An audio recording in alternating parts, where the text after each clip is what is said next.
Bismillahirrahmanirrahim. Assalamu alaikum, dear students. I hope you all are in good health. I am Nida Sami, your physics teacher at STEP School Kamuki campus. Today we are going to learn about measurement of atmospheric pressure from chapter number 6, Mechanical Properties of Matter. At the end of this lesson, you will be able to justify that atmosphere exerts pressure, describe that atmospheric pressure decreases with the increase in height above the Earth's surface, analyze the working and applications of liquid barometer, and the last is explain that changes in atmospheric pressure in a region may indicate a change in the weather. So let's take a start now.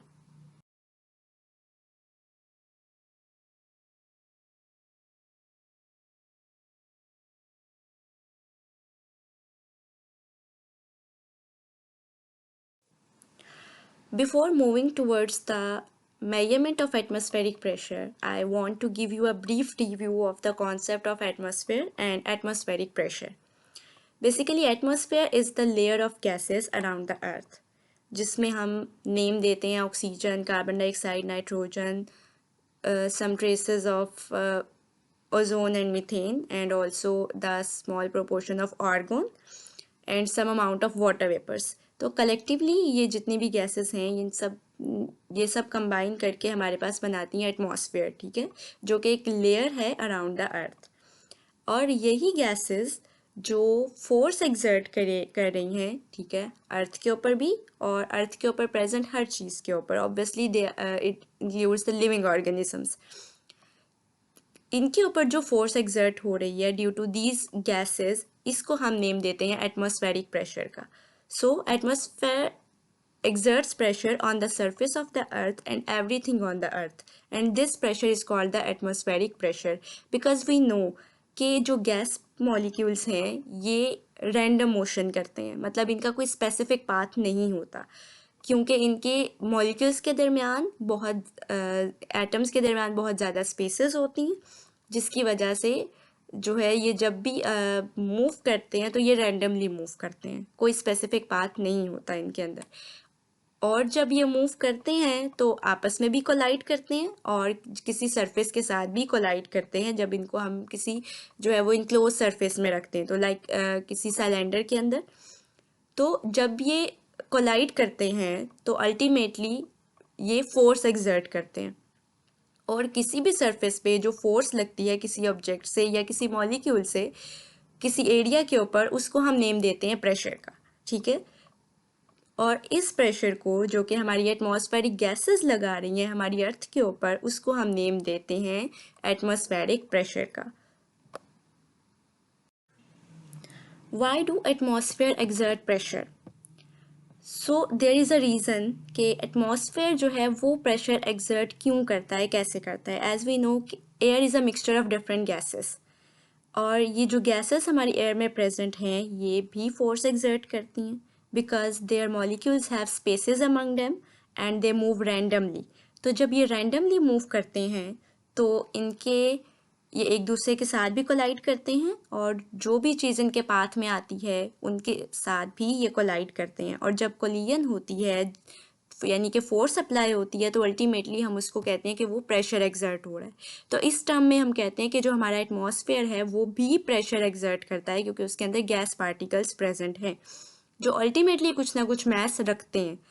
सो इसकी example हम एक ये भी ले लेते हैं कि जैसे हम एक बलून लें और उसको हम ब्लो करें, तो जब हम ब्लो करते हैं बलून को, so we can see it clearly that इसकी हर साइड जो है वो एट अ टाइम, एक ही टाइम में जो है वो कम्प्लीटली फिल हो जाती है एयर के साथ. मीन्स हम ये नहीं देखते इसमें कि एक साइड में पहले एयर कवर हुई है और दूसरी साइड में बाद में, बल्कि हम ये देखते हैं कि प्रेशर जो है वो इक्वली एक्सर्ट हुआ है पूरे बालून के अंदर. मीन्स कम्प्लीटली जो है हमारा बलून एक ही टाइम पे ब्लो हो जाता है एयर के साथ. सो ये इस चीज़ को जो है वो शो करता है कि जो गैस पार्टिकल्स हैं, क्योंकि वो रैंडमली मूव करते हैं, तो इस वजह से जो प्रेशर एक्सर्ट होता है वो ऑल डायरेक्शंस में एक्सर्ट होता है, मींस हर डायरेक्शन में एक्सर्ट होता है. और अगर हम बात करें एटमॉस्फेरिक प्रेशर के प्रॉपर्टीज़ की, इसमें हम डिस्कस करते हैं कि ये हमारे इसकी जो लेंथ है वो कितनी है और इसकी लिमिटेशन कितनी है बेसिकली। तो हमारा जो एटमॉस्फेरिक प्रेशर है, जो हमारी बेसिकली एटमॉस्फेरिक लेयर है, ये एक्सटेंड कर रही है अबाउट 100 किलोमीटर्स तक। और अगर हम बात करें कि ये कहाँ पे जाके डिक्रीज़ होता है, तो ये एटमॉस्फेरिक प्रेशर डिपेंड करता है डेंसिटी ऑफ एयर पे। जहाँ पे मैस बाय वॉल्यूम रेशियो ज़्यादा होती है वहाँ पे एटमॉस्फेरिक प्रेशर मैक्सिमम होता है, और जहाँ पे ये डेंसिटी जो है वो कम हो जाती है वहाँ पे ये जो एटमॉस्फेरिक प्रेशर है ये डिक्रीज़ करता है। और commonly we say that atmospheric pressure decreases with altitude, means with height. जैसे जैसे हम हाइट पे जाते हैं, वी आर मूविंग और we are climbing up towards the mountains, जैसे जैसे हम हाइट पे जाते हैं हम देखते हैं कि जो एटमॉस्फेरिक प्रेशर है वो कम हो जाता है।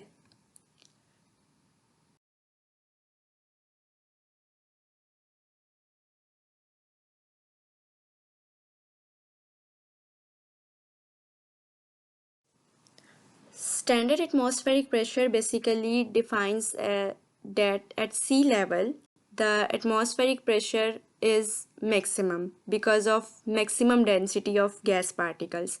जैसे जैसे हम डेप्थ पे जाते हैं, we have discussed it in detail in the concept of pressure in liquids, कि जैसे जैसे हम डेप्थ पे जाते हैं तो हमें जो है वो अपने ऊपर प्रेशर ज़्यादा फील होता है। जितनी भी बॉडीज़ हैं जो डेप्थ में जाती हैं उनके ऊपर जो प्रेशर है वो ज़्यादा होता है। क्यों? क्योंकि जो ऊपर वाले पार्टिकल्स होते हैं on that are on their top, वो अपनी फोर्स, वो अपना प्रेशर एक्सर्ट कर रहे होते हैं उस बॉडी के ऊपर, जिसकी वजह से प्रेशर ज़्यादा फील होता है। तो जैसे जैसे डेप्थ पे जाते हैं तो प्रेशर जो है वो इंक्रीज़ हो जाता है। तो इस केस में भी जब हम अगर हम एटमॉस्फेरिक प्रेशर की बात करें तो ये भी इंक्रीज़ होता है, क्योंकि डेंसिटी जो है वो गैस पार्टिकल्स की एट सी लेवल ज़्यादा होती है, मैक्सिमम होती है। और यहाँ पे जो स्टैंडर्ड एटमॉस्फेरिक प्रेशर है बेसिकली इसकी वैल्यू होती है 1.013 multiply 10⁵ pascals, and pascal is the SI unit of pressure. और ये वो प्रेशर है जहाँ पे हर चीज़ जो है वो क्रश हो जाती है। लेकिन क्वेश्चन इज़ डैट कि हमारे ऊपर, हमारी बॉडीज़ के ऊपर इसका इफेक्ट क्यों नहीं होता? अगर हर चीज़ क्रश हो जाती है तो लिविंग जो ऑर्गेनिजम्स हैं उनकी बॉडीज़ भी क्रश हो जानी चाहिए, but it does not happen actually. So what's the reason here कि जो हमारी बॉडीज़ हैं इनके अंदर भी प्रेशर प्रेजेंट है, ठीक है। हमारे अंदर भी गैसेस प्रेजेंट है और इवन हमारे अंदर जो है वो हमारा ब्लड प्रेशर है, ठीक है, जो कि बाहर वाले जो प्रेशर है उसको क्या कर देता है, इक्वल कर देता है, बैलेंस कर देता है। तो जब प्रेशर बैलेंस हो जाता है इनसाइड बॉडी का और आउटसाइड, तो फिर जो बाहर वाला प्रेशर का इफेक्ट है वो इक्वल्स टू ज़ीरो हो जाता है। यानी इस वजह से हमारी जो बॉडीज़ हैं उनके ऊपर जो एटमॉस्फेरिक प्रेशर है वो ज़्यादा फील नहीं होता, क्योंकि हमारे अंदर अपने अंदर भी प्रेशर मौजूद है, ठीक है। और इसको जो है वो हम एक एक्टिविटी से भी एविडेंस ले सकते हैं, and we have discussed it that if you are taking a tin can and fill it with water, put it on a low flame, and after some time you can see that the water starts boiling, and on that point you have to remove the water tin can from the flame, and you have to add the cold water on this can, and what you will observe then that the can starts crushing in no time। मतलब जो जैसे ही cold water add होगा तो वो जो can है it will start crushing. अब वो क्रशिंग क्यों होगी? Due to atmospheric pressure, low atmospheric pressure. और वो क्यों होगा? क्योंकि जो गैस पार्टिकल्स थे, जो वाटर वेपर्स थे, जब वो बॉयल हुए, वाटर जब गैस की फॉर्म में कन्वर्ट हुआ तो वो जो उसके पार्टिकल्स थे वो एक दूसरे से जो है वो बहुत ज़्यादा स्पेसेस पे चले गए, बहुत ज़्यादा दूर चले गए, और जिसकी वजह से हमें वो जो टिन कैन है वो थोड़ा एक्सपैंड फॉर्म में नज़र आया। लेकिन जैसे ही हमने उसके ऊपर कोल्ड वाटर ऐड किया तो वही जो गैस पार्टिकल्स जिन्होंने पूरे का पूरा टिन कैन ऑक्यूपाई किया हुआ था वो क्या हो गए, अब कंडेंस हो गए, यानी कि वो दोबारा से लिक्विड की फॉर्म में जो है वो कन्वर्ट होना स्टार्ट हो गए। जैसे कि हमें रेन के केस में नज़र आता है कि जो क्लाउड्स हैं एट फर्स्ट इनके अंदर गैसेस प्रेजेंट होती हैं, और जैसे ही टेम्परेचर लो पे वो कन्वर्ट होने शुरू हो जाते हैं रेन के अंदर, वाटर ड्रॉपलेट्स के अंदर, तो वो कंडेंस हो जाते हैं। तो यही जो केस है वो हमारे पास ये मतलब एक्टिविटी एक एविडेंस के तौर पे है कि एटमॉस्फेरिक प्रेशर जो है वो डिक्रीज़ हो जाता है इस वजह से, क्योंकि जो प्रेशर है इनसाइड वो अब क्या हो जाता है, कम हो जाता है एज़ कम्पेयर टू आउटसाइड। तो जब प्रेशर कम हो जाएगा तो अल्टीमेटली वो ऑब्जेक्ट जो है वो क्रैश हो जाएगा। Variation of atmospheric pressure with height means the atmospheric pressure changes with altitude. As we are moving towards the height, we can see it clearly that the atmospheric pressure decreases, because we have discussed it in detail in the concept of pressure in liquids, that as we are moving towards the depth, जैसे जैसे हम depth पे जाते हैं हमें pressure ज़्यादा feel होता है अपने ऊपर, क्योंकि जो ऊपर पार्टिकल्स हैं वो अपना जो प्रेशर है वो हमारे ऊपर एक्सर्ट कर रहे होते हैं, जिसकी वजह से हमें अपने ऊपर प्रेशर जो है वो ऑन द डेप्थ ज़्यादा फील होता है। यही केस जो है वो एटमॉस्फेरिक प्रेशर के साथ भी है कि जब सी लेवल पे हम देखें तो you can see in this picture very clearly that the molecules that are present on the low land have less spaces among them as compared to the molecules of gases that are present on the high land. वो ऐसा क्यों है, क्योंकि जो लो land पे जो gas particles हैं इनके ऊपर भी गैस पार्टिकल्स हमें देखने को मिल रहे हैं, और वो बेसिकली क्या शो करें कि ऊपर लेयर से लेके डेप्थ तक जितने भी गैस पार्टिकल्स हैं वो अपने नीचे वाले जो गैस पार्टिकल्स हैं उनके ऊपर अपना जो है वो प्रेशर एक्सर्ट करते हैं, फोर्स एक्सर्ट करते हैं, जिसकी वजह से अल्टीमेटली हम ये कहेंगे कि यहाँ पे जो सी लेवल है वहाँ पे जो एटमॉस्फेरिक प्रेशर है वो मैक्सिमम होता है, क्योंकि डेंसिटी जो है वो मैस बाय वॉल्यूम रेशियो जो है वो गैस पार्टिकल्स की ज़्यादा है। जबकि जो हाईलैंड एरियाज़ हैं वहाँ पे ये जो डेंसिटी है ये कम हो जाती है, because we are moving towards the layer. जैसे जैसे हम हाइट पे जाएंगे मतलब हम उस लेयर के पास जा रहे हैं, और जब हम लेयर के पास जा रहे हैं मतलब डेप्थ कम होती जा रही है। तो जब डेप्थ कम होती जा रही है तो डेंसिटी भी कम होती जा रही है, यानी कि जो स्पेसेस हैं गैस पार्टिकल्स के दरमियान वो ज़्यादा हो जाएंगी, जिसकी वजह से जो प्रेशर है वो कम एक्सर्ट होगा। प्रेशर कब ज़्यादा एक्सर्ट होता है, जब डेंसिटी ज़्यादा होती है, जब मैस जो है वो ज़्यादा कंसनट्रेटेड होता है, इकट्ठा होता है एक स्पेसिफिक एरिया पे। तो यहाँ से हमें ये पता चलता है कि जो एटमॉस्फेरिक प्रेशर है वो किस तरह से जो है वो जैसे जैसे हम हाइट पे, और इसकी एग्जांपल हम लेते हैं जैसे जैसे हम माउंटेन एरियाज़ की तरफ जो है वो नॉर्दर्न एरियाज़ की तरफ अगर आप देखें तो जो माउंटेन एरियाज़ हैं जैसे जैसे हम उन हाइट्स पे जाते हैं तो हमें जो ऑक्सीजन लेवल कम लगता है, वो इसी वजह से है कि एटमॉस्फेरिक प्रेशर जो है वो आहिस्ता आहिस्ता कम होता जाता है। ठीक है, और एक और कॉन्सेप्ट यहाँ पे जो आता है कि जो लिक्विड्स और जो गैसेस हैं इन दोनों को कलेक्टिवली हम फ्लूइड्स की टर्म जो है वो देते हैं, यानी फ्लूइड्स जो है they are basically the combination of liquids and gases. Okay, so जो atmospheric pressure है it should be maximum on the ground at sea level because of the density, and as we go up in the air the atmospheric pressure decreases due to the decreased density of air. Measurement of atmospheric pressure.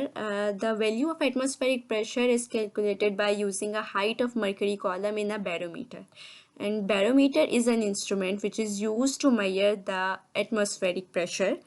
It was invented by Evangelista Torsley in 1643 and it was a simple mercury barometer. If we talk about the structure of this mercury barometer, it is simply a glass tube that is closed at one end. As you can see in this picture that one end is closed and the other end is opened, and this glass tube is filled with mercury, and then it is placed inverted vertically in a dish of mercury. As you can see a tank-like structure on the bottom in which this glass tube is placed, and we are also using a meter scale here. Means the mercury barometer also uses a meter scale to measure the height of mercury column. The length of the mercury in the glass tube is calculated or is measured by using a meter scale. As you can see in this picture, there is a reading of 760 millimeter. So this is about the structure of mercury barometer, and here is a question that is also in your textbook, that why we are not using water instead of mercury in a barometer. So the reason is that mercury has a high density as compared to water, means we can say that the density of mercury is suitable to measure the atmospheric pressure. Next, we are going to learn about the working of mercury barometer.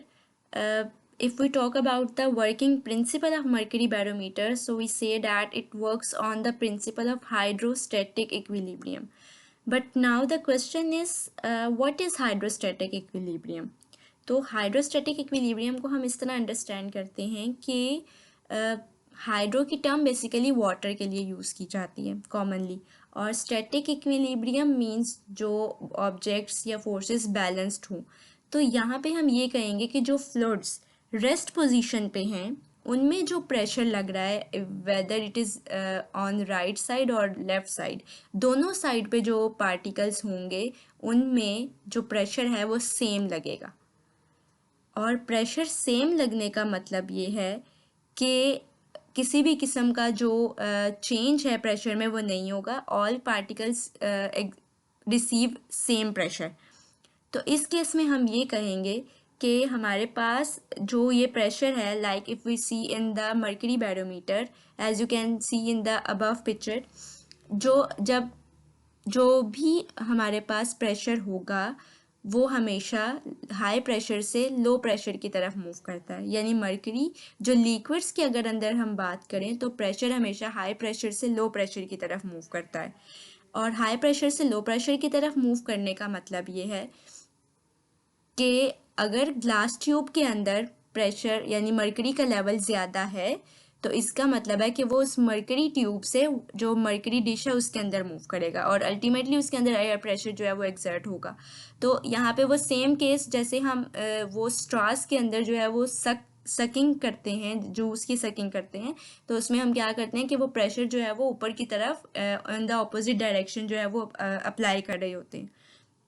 तो यहाँ पर भी same यही case है कि जो हमारे पास mercury tube है उसके अंदर से जो अगर मर्करी ट्यूब में अगर जो प्रेशर है वो कम होगा तो जो मर्करी डिश है वहाँ पे प्रेशर ज़्यादा होगा. मतलब कि अगर आपका आउटसाइड प्रेशर जो है वो एटमॉस्फेरिक प्रेशर ज़्यादा है तो वो वाटर जो मर्करी डिश है उसके अंदर ज़्यादा होगा और वो फिर वहाँ से जो मर्करी ट्यूब है उसकी तरफ मूव करेगा. और यहाँ पे यही जो प्रेशर है ये बेसिकली इक्वल है हमारे पास एटमॉस्फेरिक प्रेशर के, जिसका फॉर्मूला हमने कुछ यूँ जो है वो लर्न किया हुआ है कि it is equals to rho g h. यानी pressure is equals to rho density, gravity and height और डेप्थ. तो यहाँ पे ये तीनों चीज़ें जो तीनों वैल्यूज़ हैं at the surface of mercury जो है ये हम कैलकुलेट करते हैं इस फार्मूला को यूज़ करके. अगर हम जो हमारी जो डेंसिटी है मर्करी की उसको देखें तो वो हमारे पास है 13.6 मल्टीप्लाई 10⁵ किलोग्राम पर मीटर क्यूब. ये होती है डेंसिटी मर्करी की. इसी तरह अगर हम प्रेशर की बात करें एट सी लेवल, तो सी लेवल पे अगर हमने प्रेशर जो है वो कैलकुलेट करना है तो उसके लिए हमें पता है हमारा स्टैंडर्ड एटमॉस्फेरिक प्रेशर जो है वो अगर हम वैल्यू पुट करें 1.013 मल्टीप्लाई 10⁵ पास्कल्स, ठीक है. तो हमारे पास और जो ग्रेविटी की है उसकी वैल्यू ग्रेविटेशनल एक्सेलरेशन की हमारे पास होती है 9.8.